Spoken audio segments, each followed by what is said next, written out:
আসসালামু আলাইকুম। আবার একটা ভিডিও কন্টেন্টস তৈরি করলাম, কারণ মিথ্যা কথা এবং হারাম কথা শুনলে গাটা একটু খিসখিস করে ওঠে। তো এতদিন যে ফেসিবাদ সরকার শেখ হাসিনা, তিনি বলতেন যে জাতির পিতা নাকি হচ্ছে শেখ মুজিবুর রহমান। হ্যাঁ, 5 আগস্টের পর থেকে এখন নতুন একজন, অর্থাৎ নতুন একটা দল বলা শুরু করে দিছে যে জাতির পিতা হচ্ছে উমুক উমুক উমুক। তো ভিডিও লম্বা করলাম না, আপনারা নিজের মুখ দিয়ে শুনুন। কারণ আমরা মুসলমান, হাদিস কোরআন বিশ্বাস করি। আমরা জানি যে জাতির পিতা ইব্রাহিম আলাইহিসসালাম। তো নতুন একটা দল বলতেছে যে জাতির পিতা নাকি হচ্ছে উমুক উমুক উমুক। তো ভিডিওটা পুরোটা শুনুন।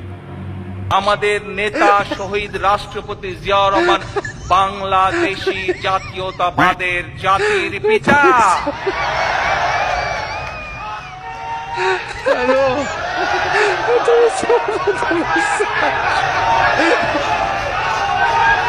জাতির পিতা যদি হতে হয়,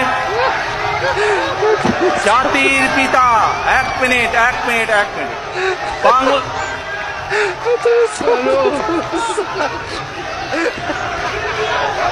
আমাদের নেতা, এক মিনিট এ ভাই শ্রমিক দল, বসো, কথা শুনো, বসো।